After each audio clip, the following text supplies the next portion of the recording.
Hey everybody, DayTraderRockStar here, and a very special video, and we're going to be discussing what indicators are best to use when you trade Bitcoin. Bitcoin has been a topic of conversation here at Day Trading Radio over the last couple months, as it's been, it is a trading vehicle, and we're traders. So it's important to understand that if there's an opportunity to be made, we're going to look at it, even though, if we look at our community of traders, a lot of them are split between thinking this is, of course, a big scam, a big bubble, versus the next big thing in the future of currency. And both of them have a legitimate argument.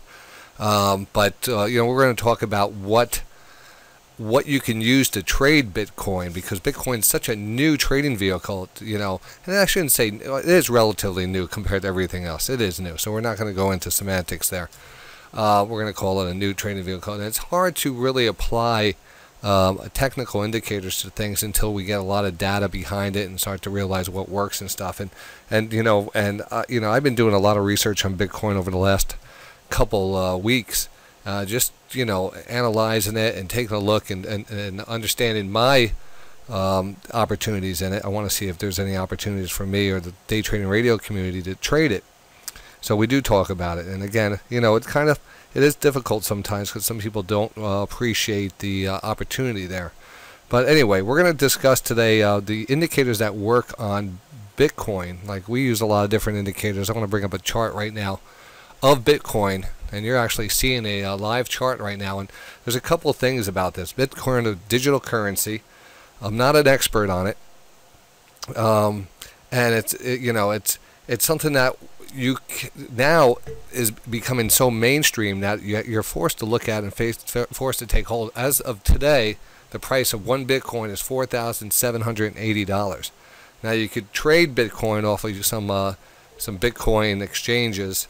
I think Coinbase. Again, we'll have other videos, and we'll actually have a section of the site kind of discussing some of this. And I know Paul here at the site, our director of operations, is getting into Bitcoin a lot, so he's going to be working on a page where he describes his mining success and his trading success, which he's up, I think he's up about 6% now trading Bitcoin over the last week. So we've been, I was in discussion with him. I said, back and forth, or what are you using? And I told him today, I said, I found something that's finally working on Bitcoin. I've been watching it, and I just, for me, the way we trade, and we have such a good trading methodology, it's a very successful one. You want to apply the same techniques to other things. That's really the litmus test on everything. If it works, it should work. But again, like I said earlier in the Bitcoin history here, we sometimes don't see things as rational or logical as the overall market. Now, remember, this is a trading vehicle. People are going to use it to make money. There's really no the way it's set up, I would say a lot of people don't even understand the whole process of the blockchain and how many Bitcoins are going to be eventually delivered. And like I said, I'm far from being an expert. I'm reading up more about it every day, and just realizing and reading some of these white papers, and even going back to when the first when this wasn't really even mainstream. People have Bitcoin for pennies, or dollars, and now look at it, it's $4,000, and we're looking at the chart of it. So again, I don't want to get off topic. There's always a lot to talk about when you're talking about Bitcoin, but what we're going to concentrate on today is what indicators we use to trade it, or you could use to trade it, and why I'm looking at certain ones. Now, like I said, we just talked about, we trade a very successful methodology called the high probability setup methodology, and it focuses a lot on divergences and other technical indicators like moving averages, recognizable trend lines, recognizable patterns, etc., etc. So we're going to go over each one of those and see if they're a viable trading indicator on Bitcoin. And you're going to see some interesting things here coming up. So I want to try to make this video kind of a clean, precise video. But again, most of my videos are live and, first takes. So bear with me. First thing we'll look at, again, like I said, today is, what is today? October 9th, 2017. And Bitcoin is at $4,783. I think it's up 100 and change, 140 something dollars, and that's a nice move, big move here. You can see the daily chart, and everything looks similar. If I didn't tell you this was Bitcoin, you could look at this and say, well, this could be, maybe it's, back in the day, Amazon or Alibaba and stuff. It is pretty steep. It is very steep. But you can see a couple of the indicators I already put down on my chart, because these are the ones we're going to be talking about. So let's jump into it. And again, just to kind of update you, my name is DayTraderRockStar. My name is John, but I'm known as DayTraderRockStar. I trade at DayTradingRadio.com. We do a show live every single day of the markets from 8 o'clock to 4 o'clock. DayTradingRadio.com, where we do live trading, and we talk, we teach trading. And it's just a full market coverage. Today, we're talking about Bitcoin and what the best indicator is. The other thing to discuss before we go into Bitcoin is there's two sides here. There's the side that thinks this could be the beginning of something huge, and I'm kind of understanding that, and I understand. I've seen everything. I've seen the bubble. I've seen the rebound. I've seen a lot of things happen in the markets. So when we talk about bubbles, I know what a bubble is, or at least I've experienced a bubble. And it's divided, no doubt. The beginning of something big, or catching the top of something that's a flash in the pan. So we're going to refer back here for the first segment here, just talking about our good old. Comes out of Hofstra University. Excuse my pronunciation on that. And I refer to this chart as a market psychology chart. This is one version of it, but I want to apply this version to Bitcoin. All right, Bitcoin, how it's going to play out. Now, again, this could be anything. It could be this was basically, you could plot our market on here of the bubble, the delusion, the greed. Denial is always important, that this is not this first pullback, return to normal, people get trapped. Then it's fear, capitulation, despair, depression, and then back here. So it all comes back to the mean eventually. And that's what a bubble really is. This is this kind of big move up here, makes a little big bubble here, and we finally come back down. Now, if we look at, again, if we go back and take a look at the Bitcoin trade, or the Bitcoin chart here, bring that up back up here, be a little bit faster on this. Very similar, steepness, pullback. Then this could be considered, this little pullback right here, the first big pullback. And again, we're going to talk about indicators in a second here, but you can see the relationship between this chart and the chart we just showed you. Pretty similar, and this little first pullback here represents that pullback. Then media attention, we're starting to see the media attention. Enthusiasm, are we there yet? I think we're in this area. I think we're in this enthusiasm kind of greed area. Maybe we're not hitting greed, but the public's getting involved. We're somewhere here. You can see how these are about smart money, early adapters. That's where I was not. I didn't even pay attention to Bitcoin back then, when people were mining it for pennies. Now it's, of course, caught on, and is it worth even mining? People think that, oh, right, this is what I'll do. I'll be a Bitcoin miner. Well, like I said, Paul's going to give that a shot, and he's going to share the results with everyone. But trading, when it comes down to trading something like this, this is made for trading. This is made for trading, but is there a value on it? How do we know that we're not at the top and we come back down, and people throw out numbers like $20,000, $30,000 dollars per coin? I mean, where is all that based off of? I mean, I'd like to see it too, and if it was, then $4,000 is going to be a deal, a bargain here. A lot of people talking about early adopters. I don't believe we're here at early adopters. I think we're a little bit past here, but I don't think we're at the top yet. But it almost feels like the laggards are, when you start getting interested. You could self-reflect on things and say, I'm the last one that always gets into anything. So if you are that type of person and you're starting to get into Bitcoin and you think that you might be calling the top, well, probably not.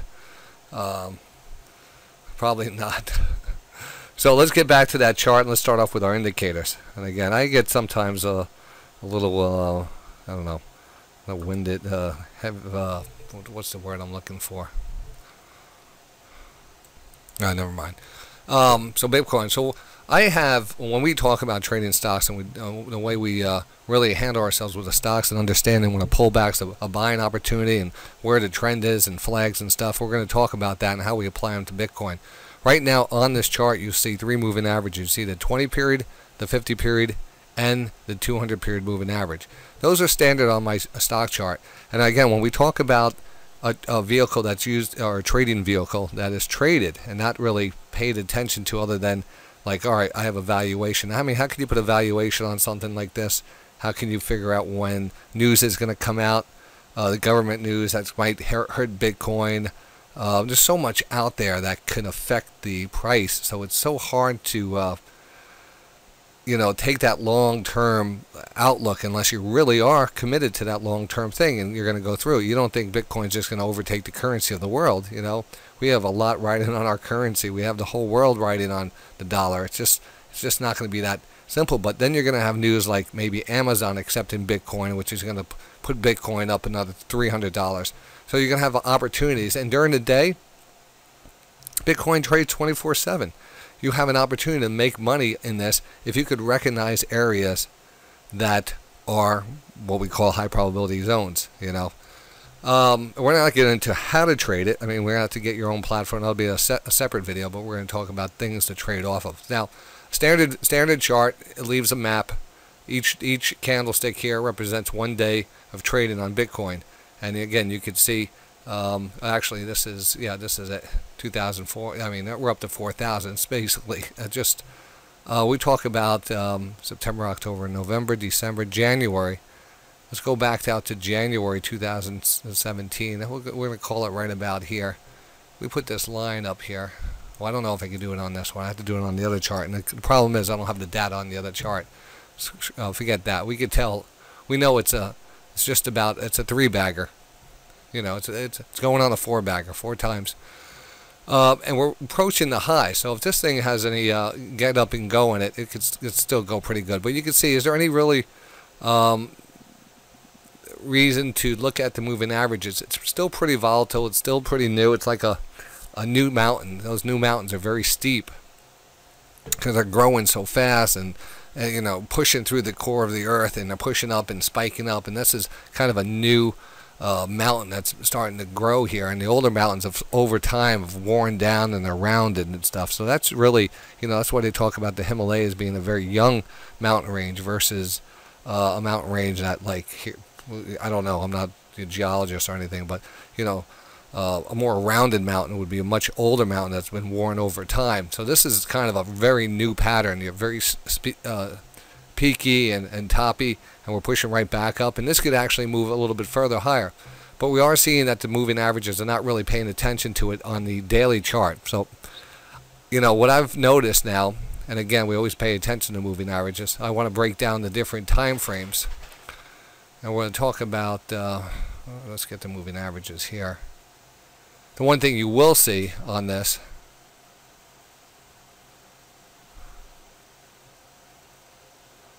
let me see if I can find it. Let me see. I don't know if this is it or not.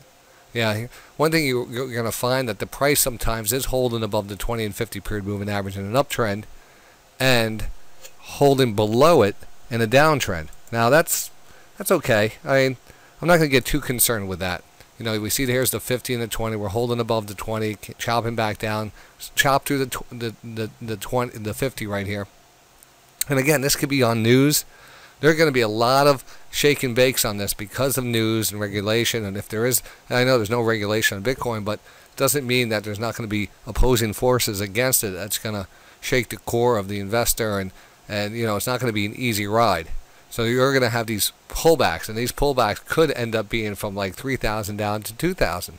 I mean, a 1,000-point pullback in Bitcoin. It's happened. It happened here in June, July, and August.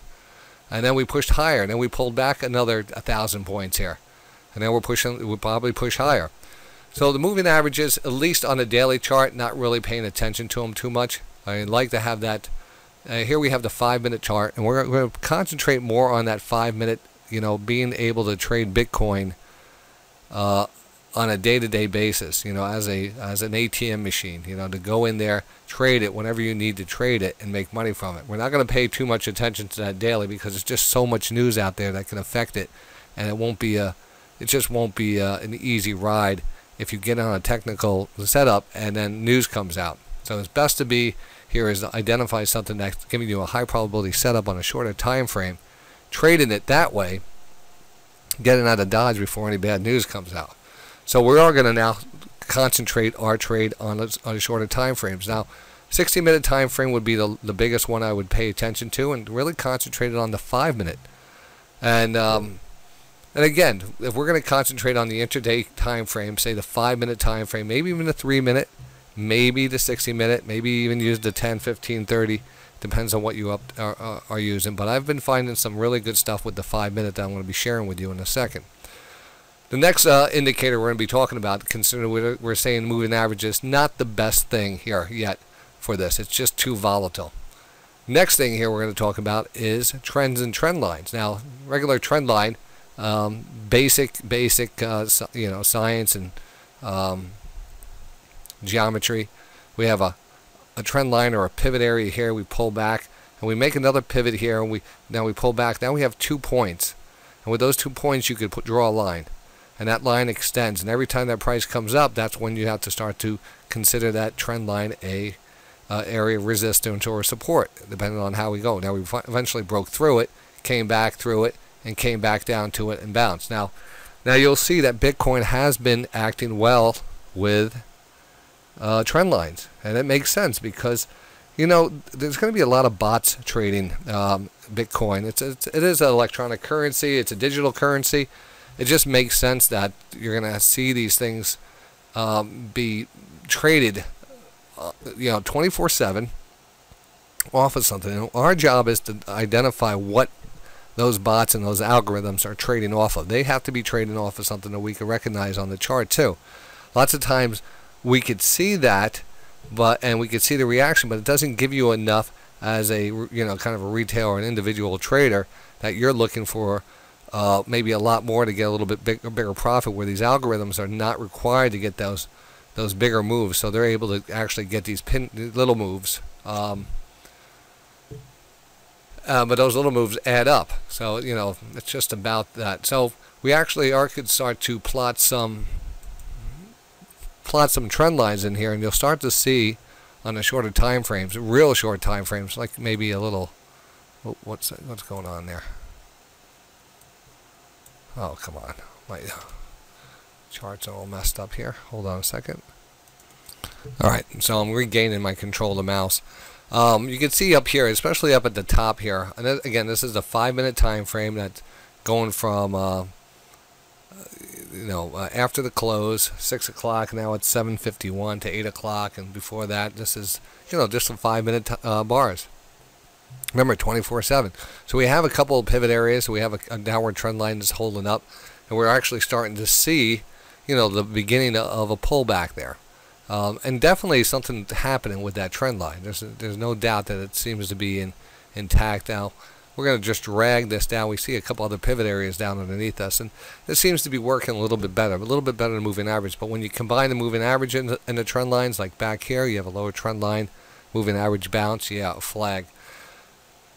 So, all right, so trend lines working to a point where you don't want to disregard them. I think you can actually go out. You'll start to see, like through a bird's eye view, you'll start to recognize that these channels will happen, but are they recognizable enough to trade off of? Because sometimes we are prepared to look for the most perfect setup. We end up like, all right, here's a clone. We're going to clone that trend line. We want to have a perfect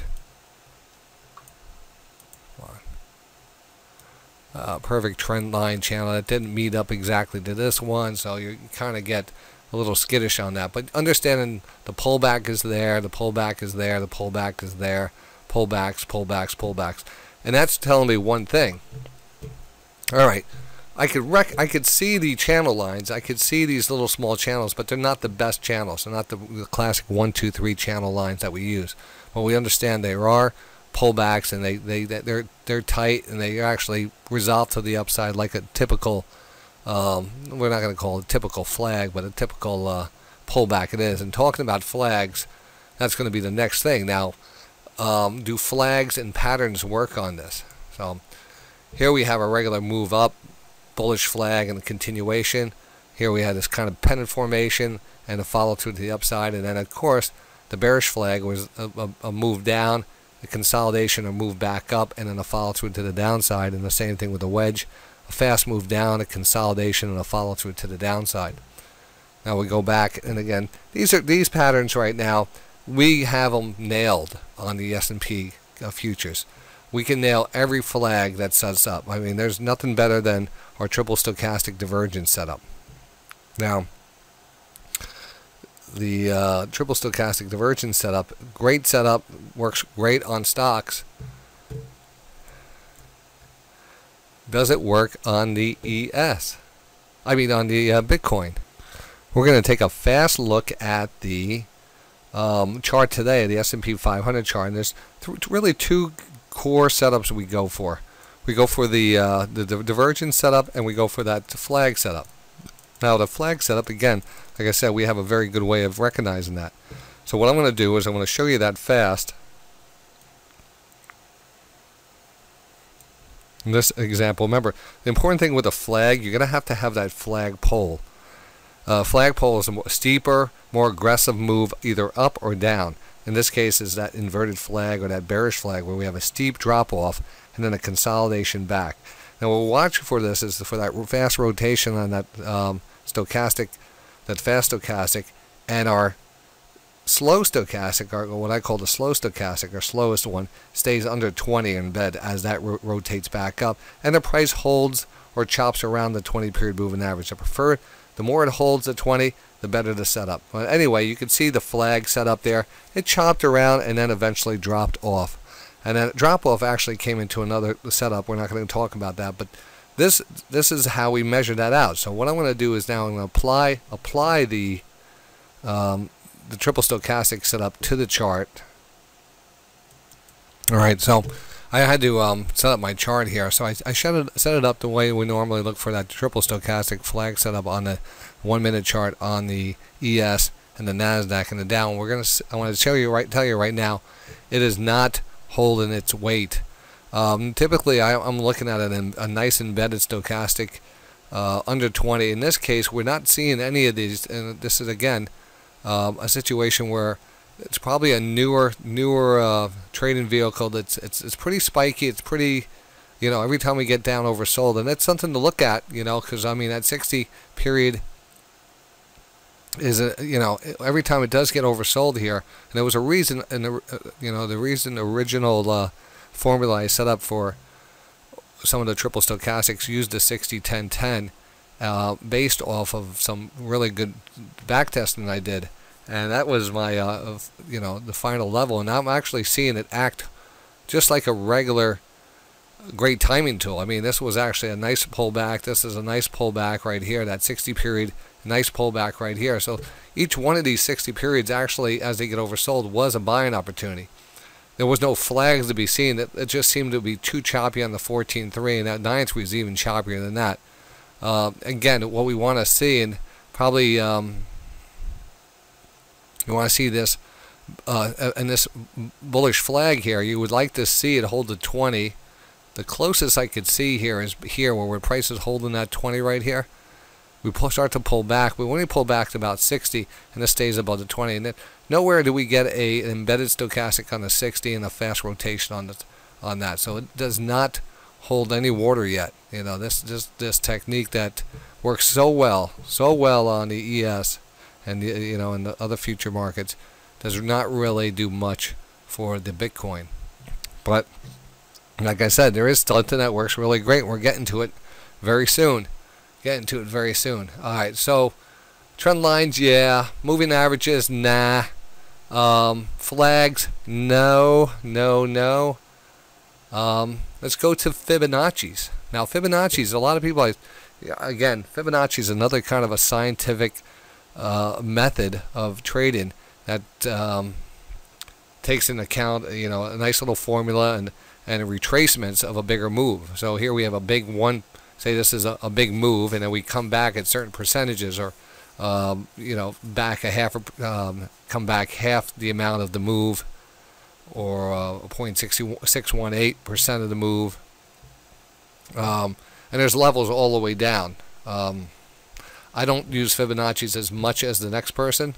I respect them a lot because I am definitely a science and a technical trader. So I do apply it, when it does play out, and I think that as we get closer to the best indicator, Fibonacci's are probably, in my opinion, probably the second best setup. So I want to apply the Fibonacci's to the chart and show you some things on this. Before we bring up that chart, here's the good example of how that Fibonacci works. So you have a move here from a low to a high. It's really 100%. And then, a 50% move back would be a midpoint move back. Here, a lot of people pay attention. 61.8% and 38.2% of the main levels. And those levels are broken. Tradeometer overbought. Ooh, a little tradeometer there. We'll talk more about that in a second. And those levels could be broken down even more. And that tends to happen with people. I'm not going to say that, I just, everything sometimes is a objective view of the markets, and meaning that, this is personal opinion, personal interpretation sometimes where you place these things, and that becomes sometimes, but I mean, there's an obvious sometimes there's an obvious high and low, and that's where it should be used. And when things pull back, people start to say, well, we're going on, this Fibonacci and not that Fibonacci. It's not a 50%, but it's a 48% retracement, And you can play those games. But anyway, I appreciate the Fibonacci's. Like I said, there's angles in this market that work out really great, retracements and stuff. And we're going to overlay the Fibonacci's onto this chart here, the Bitcoin chart, and you're going to see actually some pretty cool stuff on this, if I remember correctly. I want to start off with the daily too, and the daily, again, we don't pay attention to it that much because of the potential of the news and the big swings on this.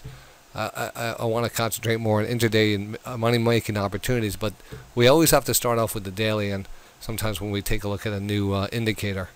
So I want to bring this up so we can find the daily on this. And we'll take an example here. This recent pullback in July, August to the highs. All right. And again, we're always looking at this, I don't know, subjectively. I'm kind of a skeptic when it comes to like how things play out. Say if doesn't work out perfect, they adjust it a little. So we had a nice move here from the 0% to the 100% of the move, and now we look for the pullback. And here's that 50% move back here, which would be whatever that was, 3,600, about right around 3,600. And you can see we pulled back here to 3,100, 3,200 on Bitcoin. So it didn't exactly hit that, but we did get down close to that 61.8, area. And again, not exactly hitting that either. But we bounce back up and we push back higher. And we could go back here and look at other moves in this market. Again, another little pullback right here, and a little spike higher. We could look back at this one, and the charts are all crazy. I'll just click it on there, and you can actually see we came back to that 50% mark here, pretty good. Came right back to that 50% retracement area, and from that point really moved up. So we talk about this maybe being that first correction and the pullback, and now starting to see a little upside. This is a nice 50% retracement. We move back up, and we pull back here another 61.8%. Let's not forget the point, 61.8%. And a decent pullback. All right, so yeah, Fibonacci's definitely got to be paid attention to, especially if you get down to that major pullback range, a little percentage area there. You want to pay attention to, but I don't know if it's the perfect trading opportunity daily. Well, intraday, I should say. Daily, maybe it gives us a better opportunity on the intraday. Let's just take a look at on the intraday for a second, and we'll take a look at on that 5-minute time frame. Again, a subjective view of where you want to place these. We're going to talk about this little pullback or this little dip back here on a move up to the highs here and then the pullback. So, I mean, this is pullback at 38.2% area. Not a bad Fibonacci retracement. It actually came back at that level there. This nice little flag. The trend line's working out okay. And again, I keep on saying that. Sometimes you wonder if it's a perfect tag of that. Did it move under? I mean, if you have a level, you're going to watch it. If it works here or works here or works here, you know, there's always a spot that you're going to point out and say, well, it held that level. Might not have held that level, but it held that level. It does come down to multiple things lining up. But this next indicator we're going to talk about is something that I think outshines them all. And we need to talk about that.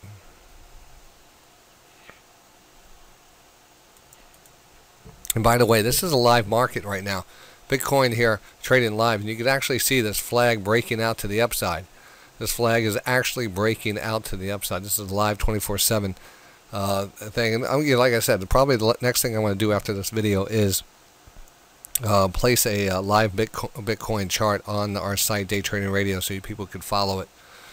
The other thing here, before I forget, this next technique, you hear about me talking about it all the time. I've been waiting, I've been tracking it, I've been doing a lot of research, waiting for this to start to show up on Bitcoin, and it's just the last couple weeks I'm actually starting to see some good setups. Something that my old reliable setup, and I teach it daily at the School of Stock, so I just want to give the plug out to that. There's a nice course on divergences at the schoolofstock.com, so check it out over there. So we are going to talk divergences now. I mean, cat's out of the bag here, divergence trading. And the formula behind here, another great scientific little formula that was based off of, well, we've talked about that enough, trading stocks. And, well, it's a momentum-based indicator which is able to track a change of momentum, change of pace, before the price changes. And there's a reason, there's again a formula behind that and understanding why that happens and how it's able to track it and plot it as stochastic. So stochastic is the plot that happens to be the byproduct of the formula. And being able to read into that and not go into so much detail, because I'm not teaching the divergence setup on this video, but I want to show at least you the basics of it. And again, the same technique. We're looking at any of your oscillators could be diverging with the price, and that means something. So you always have to pay attention to that. Let's go to the chart, and I want to mark off some of these great divergences I've done already today. I didn't mark them off, but I've back tested a lot of them. Alright, so I had to edit the video a little, and we're back to the divergences, so I apologize if it seems a little blocky, but we're going to talk about divergences. Then I got on the phone with Paul. It went on another hour. I split that off to a separate video altogether, and I'm going to pre-edit that one up and sending it out in a few days. So this is a continuation with the divergence, and they get into the most important part, the divergence technique, applying it to Bitcoin and using the 5-minute time frame. So as you'll see, we went back and we outlined about 10 of these on this chart, maybe even more. It was 8 to 10 of them actually, and all of them worked out. And it's just because of the criteria, it's such a good strict criteria that we use to identify these divergences, and then the resulting move is plain to see. Now, can you profit off of a Bitcoin type of trade? First of all, you're dealing with a we'll call it as a kind of call it like a security or a $4,000 stock. If you're going to be trading it like a stock or just trading it, it is $4,000 $307 as of this writing, or close to it. So, you know, there will be some financial burden to it, but you know what, the rewards and the different ways you're going to be able to trade Bitcoin in the future, you know, it will be accessible to most people, even if you trade in some of the Bitcoin funds or some of the other electronic or cryptocurrency. You know, the same techniques work, and lots of times they all work together. But Bitcoin definitely the best of breed, and we want to show that this does work well. So I started going over these, and you're going to see a couple. I'm going to go over each one. Remember, our divergence represents either a double bottom or a typical standard divergence, where in this case, we're looking at a buy signal versus a sell signal, but they're coming out on the sell signals too, a lot on the sell signals. So, and some of these I didn't even mark out. Like, I was concentrating on the buy zones right now, but as you will see, you know, I'll point out the sell zones here also. All right, here we have you know, our divergence right here. We're going to talk about this one right here. You can see that green. I made a green window over there, and you can see underneath it, right at the beginning, there's a low, and then there's a lower low. And right underneath here, you can actually see the low and the higher low above that 20 line. So that would be a typical divergence showing up on that 5-minute time frame. And from that point, we actually moved up. Now, this is one of the smaller returns. This only went up about 1%, 42 points, $42. And again, you're not going to, you know, bottom tick the entry and the top tick the exit. So it's just like you have to understand, you're not going to do that. But it's kind of just to show you the range and a typical range out of a divergence. And if you can pick up something between, you know, pick up a little meat, you're doing good. So let's just continue on and look at some of these. Now, I want to just move the video ahead. So I'm going through, and everywhere I put a flag, there was a divergence. Right back here where I put that flag in here, you could actually see two little candles. And these two candles really are one candle there, one candle there. But the one big candle here represents that first candle. But look how high the second turn back up on the stochastics is. Really a good divergence setup there. And as you can see, from that point on, we kind of trended up. And over here you see another flag, which represents another divergence right here. And we'll go into that in a second. Let me fast forward this. Maybe we could even see it. There it is. Just put it in yourself. So that was about a 1.36% move, 56.99. All right, and then now this is an interesting one. I have this as, I believe it was a 3-minute, or was this a 3-minute setup? Because I'm looking at here and I'm not seeing the divergence on the stochastics here, but I do believe it was a different time frame. I want to go back a second and put it, because I did notice a sell side divergence before, and I want to see if I can pick that up again. Yeah, let's see here. You kind of had the sell side divergence here. It was a series of little highs right up against the top part of that, you know, that green area there, and we had a lower high here. But also right over here, we had this kind of a double top, and not seeing much. I mean, eventually it did drop off, but this was kind of choppy. Again, you really want to apply the strict technique to this. Here we have, again, that one, I don't know why that's there, but here we have a good, easy divergence. This is one of the more pure setups here. Nice low underneath the 20 line, a little bounce, and then a fast rotation back down, takes out the lows. The stochastics turn back up here. Clean as day, big divergence, and a nice little 79-point move on that divergence on the 5-minute time frame. And again, these 5-minute time frames represent 5-minute candles. And as you can see, this is, you know, this is an intraday trade. If you get a nice divergence like this, you could actually trade. And this is, you know, approach it any way you want. You know, there's going to be more and more ways of coming out and trading Bitcoin. But you could, like you know, we're talking to Paul, and he's trading the Bitcoin, and he's just trading a few $100s worth, but he's actually has a good technique, and he's making some money, and it's just you know, he's learning the trade this way, but he's finding out that certain technical levels or indicators work better than others, and I'm showing you right now what the best one is, and it's a good one. All right, let's continue on here. And then, as you can see, we have another divergence here. This is a fast little flush down. There's a little pullback, and then a continued rip higher and a nice little move. That was a 0.5% move. Here we had another nice divergence, kind of a quadruple bottom. Again, a lot of chop. Remember, the Bitcoin 24/7 trading, so this could happen at any point. This is also interesting because you have a low here and a low here. So you have actually almost a bigger divergence on the 60-10. And from that point here, we had a nice move up, and that was about a 1% move. You might not think 1% is a lot, but we're talking about probabilities and directional trades. You know, this is the smallest time frame that I would really bother with right now. And you could go even longer, but I'm talking about great entries. This is giving you some excellent entries. Here we go again, another divergence. This low right here represents that higher low above that 20 line. This low, again, you can see the nice move up, and it just the divergence here is setting up. Continue to set up, and then this was a all right. Then we had a nice little pop. And I think we went into. Did I show you any more here?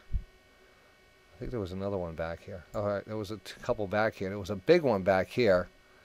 You could barely see it in the beginning here. I don't want to mess it up, but it was like that was the lower low, and this actually did take off.